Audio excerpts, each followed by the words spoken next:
Hi everyone, my last email got removed because it included emails in it, and that apparently violates YouTube policy, even though all of them were publicly available business emails. So I'm going to repost the email thread that Raleigh sent me where she alleges my involvement in trying to sabotage her arrangement to have socks gelded. But I want to reiterate again, I want no part of this. I had to record my first video in the parking lot after I volunteer judged a kids' horse show because that was what I was doing this weekend. And I don't want to be involved in this. I feel pressured to get involved because, one, I was given a time frame by which that I had to respond to Raleigh's attempts to contact me the other day. Otherwise, she was going to just claim that I had seen her messages and chose not to respond. And mind you, her first email that she sent me was sent on Friday. I don't check my inboxes over the weekend. I also on my website list off a 1 to 3 business day response time because otherwise I'm just bogged down by checking emails all the time and I feel this obligation to do so. So being given a time limit by which I have to respond, otherwise someone's essentially going to make the decision of how involved I am, they think I am in something, without me even getting to comment on it. That in itself made me feel very pressured to respond. I did reply to her, and I'm also going to include the whole email thread or the Facebook Messenger thread of me responding to her and her accusations. And I think that it's important to do so because I just want to be fully transparent. I don't like the fact that I'm being dragged into drama like this against my will. I don't like the fact that this whole narrative is being constructed to try to undermine my integrity and make claims about my commitment to horse welfare and my entire livelihood and career. And I don't like the defamatory nature a lot of her posts about me have taken over the last month. The video that she dedicated to me back in September was terrible enough, but this is hitting a point where I'm exceedingly uncomfortable with what's going on. It's actually scaring me, to be honest. In my original video, I hadn't talked to Tanya at that point, and I had stated that I wasn't going to because I don't want to get stuck between two people that I don't trust and that I feel are trying to incite drama. I just want to apologize for saying that because I do think it was unfair to make statements and assume that it was for sure Tanya contacting Raleigh without hearing her side of the story. I don't think that was a fair thing to do because she very well could have been involved against her will in the same way that I was. But just to break down what's going on for people who might not have any awareness, over the course of several days, Raleigh has been producing content where she's making claim that she's that she's having discussions about getting Socks the Stallion gelded. People who don't know who Socks, he's gotten famous on social media because of his behavior, largely stress behavior, and otherwise just outward behaviors of being uncomfortable or whatever. His behavior is what has made him famous, and the fact that he's a stallion has also been used to push his account by the account owner, his owner, who is Tanya. And anyways, Raleigh has made this highly public, saying that she's having discussions about getting him gelded, and she's been posting play-by-play updates on her community page, which in itself, I want to point out that doesn't come across to me as a genuine attempt to just help the horse, because I don't think it is beneficial to any type of agreement to make it that public. It just creates a show for your following, and that's really the only benefit of that. It doesn't increase the likelihood of any type of deal going through. So I find that very weird in itself. However, the bigger issue is that she's now claiming that someone tried to sabotage it. And initially she was much more vague. She said another equestrian influencer tried to sabotage it. And then she started liking comments where people assumed that it was me. So while she did not outwardly name me, she was rewarding the assumption that it was me, and based off of the context of all of these other videos and posts that she's done about me, it is reasonable that people would assume it was me, and the fact that she was intentionally vague and was not correcting people when they started name dropping is part of the problem. Then on Friday, she contacted me for the first time and then proceeded to pressure me into giving her a response within a set number of hours, which was very short. And if it was any regular weekend and she hadn't contacted so many different social platforms, there's a very good chance that I would not have seen and would not have responded. Prior to her even contacting me, I was already starting to get bombarded with hate mail from people accusing me of sabotaging her attempts to get Socks gelded and getting in the middle of something that was going to benefit his welfare, and calling me a fake welfare advocate and saying that I did it on purpose and that I'm just all doing this for social media, blah, blah, blah, blah, blah. And that speaks to the fact that this is like trial by internet without any actual evidence being shown. And this is just following what has been over a month long of abuse from her fans because of the video in which she calls me a grifter. She says that I'm a bad person, and the title of the video and the thumbnail of the video are very inflammatory and defamatory. And she makes a bunch of incorrect claims in that video as well. So this has been something that's been getting spun for over a month now, and I've been receiving abusive messages on all of my platforms and constant comments from her followers. I've been accused of, when I rescued this little guy, the worst message that I've gotten, I think that hurt me the most, is someone saying that I only did it for social media clout, and that's why I didn't rescue the rest of the kittens, and I've only rescued one, because he had 2 other siblings that I tried to trap for over a week before stopping, because we stopped having any cat sightings and I didn't want to catch another animal or a cat by accident, especially because it's time consuming to check traps multiple times a day. So that's something that I still grieve, because with how unhealthy he was, I know that there's a very high chance that his siblings did not survive unless someone else took them. I've been telling myself that someone else got them because that makes me feel better. But that's just a small example of the cruel accusations that I've been getting on a regular basis. So the point being, Raleigh sends me her proof of Tanya saying that I was involved in sabotaging this gelding deal, and it is sent by PDF file. I was suspicious initially of why it was a PDF. Honestly, if she hadn't been posting to her pages publicly as is, I would question her involvement and whether or not she's being faked, and whether or not this is just a whole narrative being spun to put us all against each other and create drama. But she's been the only person posting regularly about this to her social media, so I'm very confident in her involvement in this, and that it's not her being an innocent bystander that's having her likeness used and abused by other people for the purpose of drama. But anyways, she sends me a PDF file, and I was suspicious because if it's a real email thread, it's a lot easier just to forward the entire thread. But she did it by PDF. And I'm going to show all of the emails in the video beside me. I have to redact some of the emails because the reason why my last video got taken down was because there is visible emails, but I'll post the link to where you can go look at this PDF file yourself, because I have nothing to hide. If you read through this PDF file, which you can pause to read it as I'm talking, you'll notice that the discussion surrounding me were Tanya, and I'm going to get to what Tanya said to me when I talked to the real Tanya. This is going to be fake Tanya for now, because I do not know for sure that this was her that was contacting Raleigh. And according to Tanya, she says that she's never contacted her by email, and that email that was used is not her. But where I was brought up was after there is some back and forth about Raleigh offering to pay for Socks's castration service and cover all the fees associated with it. And there is no point in any of this email thread where Tanya agrees to the service. She never says, sure, I'm good with that, I'll take you up on your offer. There is a bunch of back and forth where she's flat out saying no, and then there's at one point where she kind of just is more or less neutral and said, thank you, I'll keep that in mind. But there's no agreement to happening. So as far as I'm concerned, from what I've seen from the evidence, there was never any agreement that this was going through. I also want to point out the fact that this is inherently coercive, the way that Raleigh is going about trying to get her to geld this horse and feeling obligated to pressure someone into doing this and posting it to her community page and her socials. And this is not me defending the fact that I think that Socks would be better off staying a stallion. But it is not up to her or me to pressure someone else into making a permanent decision for their horse. You can have suggestions, you can have ideas of what you think is best for the animal, you can have solutions for their health, but it's not our place to try to force someone into making that decision. I don't think that's ethical.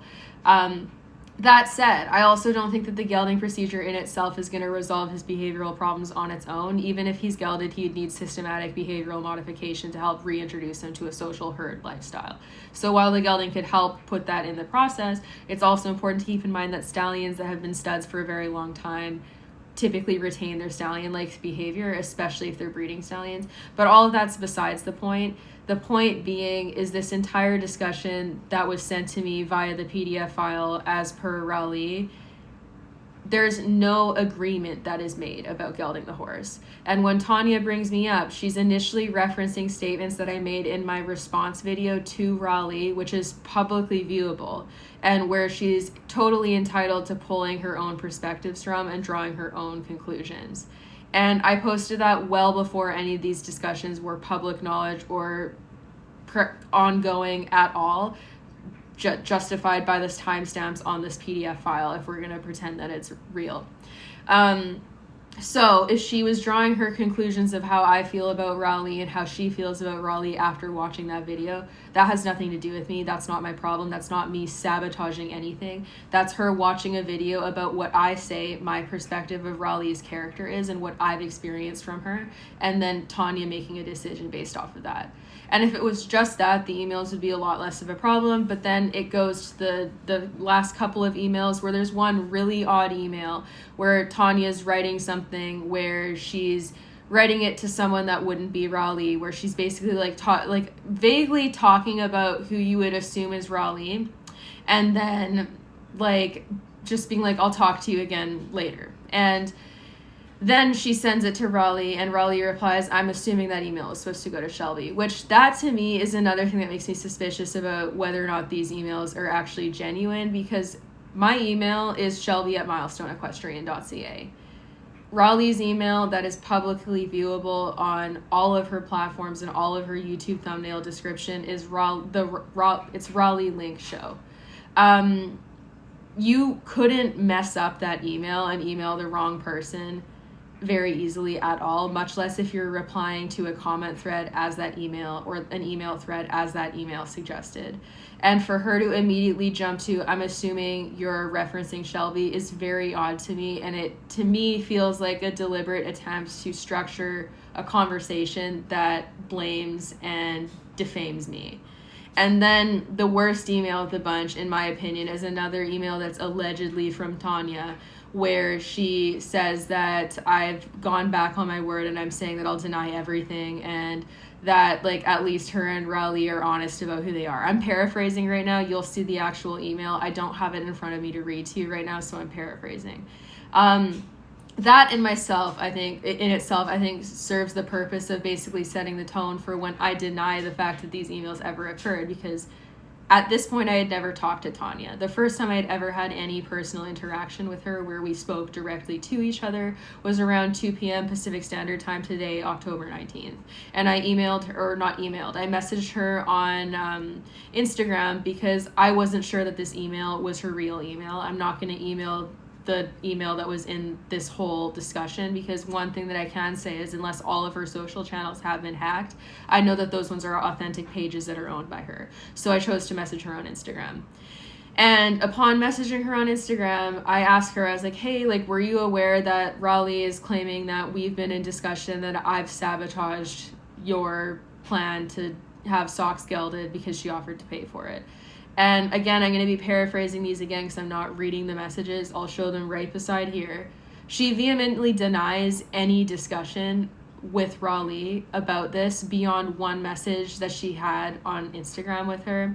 She also states that me and her have never talked before and reiterates what I have been saying this whole time, that we have not been in contact.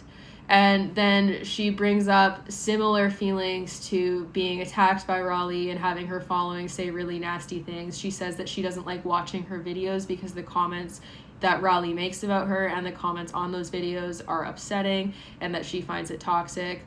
And basically the gist of my conversation with her is that she is claiming that those emails never existed. She also claims that the email that was associated with that PDF file is not hers. If you go look at her Instagram page, what you'll find is that the emails listed do not match with that. Obviously, she could have changed them, so I'm not going to confirm or deny whether or not that's true. All I'm saying is that based off of publicly documented actions and who has been the most active participant in this discourse, the only person I can for sure say is involved is Raleigh. I do think that if these emails are real, there's also the possibility that someone is creating a fake email to try to pretend to be Tanya or incite drama in that way. I really don't know. My entire bone to pick is that regardless of who instigated this or who resulted in Raleigh thinking that I'm involved, or if Raleigh made this all up herself, my issue is that regardless of all of that, she should have done her due diligence before throwing me under the bus and being so comfortable with all of her fans coming onto my page, slamming my character, attacking me, and just basically completely defaming my character. To the people watching this might be like, oh, haha, like, grab the popcorn, this is so funny, drama. No, this is my life. This is my livelihood. I've worked hard to develop the business that I have. I've worked hard to educate myself about horse behavior, develop the reputation that I have, develop the expertise that I have, and to have someone deliberately make statements that say I'm defying my own morals and the oaths that I am meant to follow as a Lima practitioner really bothers me. It's not just a difference of opinion. It's not just not a big deal. And the entire reason why I feel like I have to respond to this is because I've been getting bombarded with messages that are insinuating that if I don't respond, it means that I'm guilty. But then if I do respond, people are like, oh, if you weren't guilty, why did you respond? And then I also have people being like, oh, well, that for sure is Tanya's email. You're being lied to. You're being played. I feel like I'm being gaslit on every single level, and I don't know what way is up and what way is down. All I know is that I have never interacted with Tanya before today. And all I know is that it was Raleigh who initially dragged me into this situation and created content that led people to believing that I was the one that sabotaged her efforts to geld this horse. I'm just going to flat out say it. I wouldn't endorse how that horse behaves. I wouldn't say that he's a happy, well-adjusted horse. From what I've seen on the online clips, he looks very stressed. In Tanya's messages to me, she says that she cherry picks clips for online for content that will do well, and that it's not an accurate representation of how he is in real life. I've never met the horse in real life. I can't speak for the fact if that's true. If it is true, then it just kind of reiterates the idea that I already had, that behavior is being used for content and to get more social media interactions. And that's exactly why I've never done any public video on socks, because that's the impression that I got and I didn't want to feed further into it. The lack of commentary in a video is not due to thinking his behavior is fine. It was my choice because I didn't want to feed into what I felt was something already being used for social media clout. The other ironic thing is that on Raleigh's original video about socks and the cribbing damage to his teeth, I think it was back in June, I actually commented on it in agreement with her and just clarified that, like, whether he wears a crib collar or not, it's still an issue with the frequency of the behavior. All a cribbing collar does is suppress the actual behavior. It doesn't stop the horse from feeling the drive to crib, and cribbing is a behavior that initially manifests from stress. It does become addictive, so it can be hard to get rid of completely, but when horses have more of their needs met, they're less inclined to crib for that dopamine fix. And that was my statement there.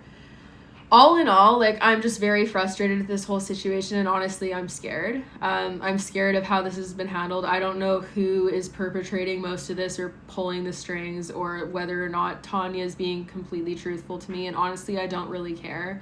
All I know is that I don't want to be involved in this at all. I didn't ask to be. I didn't involve myself in it. I didn't tell Tanya to do anything. She's a grown woman who's making all of her own decisions, and I've had no influence on that. Other than, I guess, if she did in fact watch my video on Raleigh of me talking about my experience with Raleigh and what she did to me, and that made her distrust her more, then okay, but all you can really say there is that hearing someone else talk about Raleigh's actions turned her away from viewing that as a trustworthy person, and that's not my fault. That said, like, I have no skin in the game. I think that if the goal is to better the horse's welfare, with any horse, we should be looking at multiple ways that it can be improved instead of getting stuck on one solution where someone has to be pressured to make a highly permanent decision. There's a lot of behavioral interventions that can be made to help horses that are similar to Socks, because let's be real, he is just but one stallion in a sea of stallions, the majority of which honestly have less of their needs met than him, because a lot of stallions don't even get turnout at all, and at least he has access to a field. But it's an issue, and then people label a lot of stress behaviors seen in stallions as just regular stallion behavior when that's not the case. My entire issue with all of this is that I don't want to be involved in drama. I don't want to have my weekend consumed with stress and anxiety about this, or about like logging onto my social medias to just get more and more hate mail from Raleigh's following. I think people forget that there's a person behind the screen, that I'm a human being with my own life obligations, responsibilities, and things to do, and my own stressors that are occurring outside of social media. And when all of this stuff gets dogpiled onto all of that, it's really difficult to deal with. My biggest concern is that I think this mob mentality and how comfortable Raleigh is with just running with narratives without checking the validity of them, I'm worried that this is going to cause someone to get substantially hurt in the future. I'm not personally at risk. I have a good support system and a good community. If this had happened several years ago, I don't think I could say that. But I'm not personally at risk. But there's so many other occurrences where people have been put into a situation where they've been bombarded by hate mail and backed into a corner online and then made permanent decisions to harm themselves. And we shouldn't wait for something to get to that point before we notice problematic behavior, call it out, and try to inspire change. Because I highly doubt that this is going to be an isolated occurrence just directed at me. From where I stand, I think the catalyst for her fixation on me in specific was me criticizing her Charlie Kirk video, which, mind you, regardless of whether or not people agree with it, I criticized her actions specific to that video and what I felt it said about her other advocacy, because if that was the catalyst for her to get political, but she doesn't use her platform to speak out for marginalized people that get less media coverage and less protections than someone like Charlie Kirk did. Because we didn't see people defending the fact that the person who murdered him should just get off scot-free. We didn't see petitions being made about that in the way that we did with police brutality cases like George Floyd. So that was the point that I was making. He's someone that got a lot of media coverage. When you look at things like Martin Luther King and how his family had to petition for 15 years to get a holiday versus how much recognition Charlie Kirk got immediately after his death, it becomes pretty clear that there is a lack of alignment between people being equally cared about and talked about and represented in the media when it comes to marginalized people versus more well-represented people like straight, white, conservative men. And that was my bone to pick. It wasn't with her entirety as a person. It wasn't saying that she's a bad person and just going off about her in the way that she did with me. It was a criticism of specific actions. And using her own words that were in that email PDF, criticism is not bullying, which is true. Criticism is not bullying. But defamatory claims where you're making wholly all-encompassing, sweeping claims about someone and saying that they're a bad person, or fabricating things and claiming that they happened when they didn't, and just expecting your young following to run with it with a lack of proof, that is bullying. This is defamatory. It is illegal to use AI-generated imagery for the purpose of trying to defame someone's character. And it's exceptionally easy to use AI like ChatGPT to do so, which I'll include clips in this video too to show just how easy it is. Anyone who is even the remotely skilled at using Photoshop or Canva can use the magic eraser to generate fake things. ChatGPT has legal protections that make it so that they won't let you use real emails, but it literally tells you if you're using this for fictional purposes, you can edit it at a later point. PDFs are editable files. That's why it's so suspicious that all of the evidence is in a PDF file, because you can just save it and edit it after the fact. That's why it's so suspicious that it's not a regular email file. All I know is that Tanya is saying that she didn't send those emails. Tanya is saying that the only interactions she's had with Raleigh have been via DM. If she's lying, that's none of my business. But someone's lying, and it's not fucking me. I have no skin in the game. There is no positive gain to my life to try to get involved in this or sabotage any gelding procedures. If anything, it negatively impacts my livelihood, my business, and my integrity. There is no benefit to me, even if we're just looking solely selfish motivators. But that aside, there's no benefit to the horse. This whole interaction and how much this has been inflated has taken attention away from what was supposed to be the entire purpose of Raleigh's efforts, and has now created a focal point on a completely unrelated issue and served the purpose of trying to slag me as a person, which takes away from any actual advocacy. So for anyone who is interested, there are lots of horses who need you to advocate for them. Stallions are arguably one of the most abused facets of horses because it's very normalized to isolate them simply because they're stallions, despite the fact that they have the same social needs as any other horse.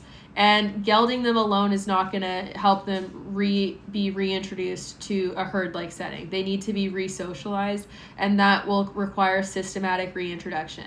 So for anyone who notices a case like this or a horse that's existing in that type of setting that needs help, I will offer free behavioral consults to willing owners, and I can also help source behavioral experts that are in their area that can help them with hands-on work, and I'll do that if they're interested in doing that. I offered it to Tanya as well. I offered it in my statement to Raleigh. I also want to add as a closing remark that I held off on making a video and releasing these emails because Raleigh asked me to, and I thought she was acting in good faith. She had stated that she was going to be making a video in a few days and that she would include a statement that I made and that I sent to her. She did not do that. She made a video this morning where she's been liking any comment that names me and drags me and blames me, and where she's heavily implying and directly saying in certain comments that it is me. And that's not okay. The defamatory nature of all of this and how she's leveraging her platform to essentially punish me for daring to disagree with her back in September about Charlie Kirk makes me extremely uncomfortable. I don't want anything to do with this. I'm only making this video for the benefit of people who are like, what the fuck is going on, and want to hear my take on it. And so no one can be like, you're staying silent because you're guilty. Leave me the fuck alone. If you think I'm guilty, go bitch about me in a Reddit thread where I don't have to fucking see it. Go complain in your DMs. Go comment on her videos and shit talk me there. Stay the fuck off my channel and leave me alone. Please. Because this is getting exceedingly tiresome. It's damaging my mental health. It's stressing me the fuck out, and it ruined my weekend. Which in the grand scheme of things is not a big fucking deal, but I shouldn't have had to deal with this. This is really stupid. I would have preferred to handle this privately also, because people were like, why don't you just handle this privately? I would have preferred that. I tried to, and then she just continued to throw fuel on the fire this morning, and continue to blame me. So, bottom line, I know how the internet works. I know how written statements work. If I was ever going to send someone something in writing, I would not say something that I'm not going to stand by. If there ever is any proof that is outside of a PDF file, I'm going to be taking all of that to an AI expert to validate it and go the whole tech route to show that this is defamation, because I have never spoken to Tanya and I have no interest in this petty fucking bullshit. I'm almost 30. I turned 30 in January. Don't know how the fuck old Raleigh is, but I can tell you that it's too old for this. And if by chance Tanya is involved, she's also too old for this. I'm going to give her the benefit of the doubt for the time being because her messages to me seemed sincere, and I can't really fathom what motivation she would have to lie. But regardless, someone in this equation is lying, and I would have to say that my assumption is it's the person that's exploiting this for content the most, which is Raleigh. Anyways, guys, watch how you use the internet. Be cautious of how AI can be used. And please, for the love of God, remember that these people behind the screens are actual people. And when you do and say things that serve the purpose of trying to completely destroy someone as a human being or ruin their entire career and call to question their integrity, recognize the fact that you're doing that to an actual person. People can say what they will about me. They can say I'm a controversial figure, but like, I try to walk with integrity and be myself and be authentic and be honest and tell people the truth. And I don't appreciate someone trying to frame me as not being that person. I'm very grateful for the people in my life that help level me, because in this situation, I feel like I'm being massively gaslit by a bunch of different people to just have no trust in what's going on, and having people try to make me question my own sanity. And it's insane. It's not healthy. It's not normal. This is not okay. So that's it. That's all. I'm fucking done with this, and I'm going to be looking into what my options are to pursue this legally, because from what I have gathered by talking to people and consulting with people who I know are in the legal sphere, this is absolutely illegal, and now I just need to figure out how to validate these images and see what is and isn't correct. Raleigh also messaged me recently. He was like, oh, you can have your attorney contact my email, but I've been advised legally to end communications. And the last thing I want to say is that apparently she's claimed she's getting a restraining order against me. As someone who's tried to help people in abusive situations get restraining orders, that is very hard to do, even when people have a history of abuse and they're bothering you personally. No police organization is going to issue a restraining order because some chick in Canada made a video about her, and that's just yet another example of her trying to layer on this villain complex that she's trying to project on me. Just look it up, because people who have had boyfriends beat the shit out of them that try to get restraining orders often have a hard time getting them. They don't just give them out willy-nilly, and that's a very insane thing to say about interactions that have only existed online, especially when she's been the person in this case reaching out to me. Anyways, that's it. Leave me the fuck alone.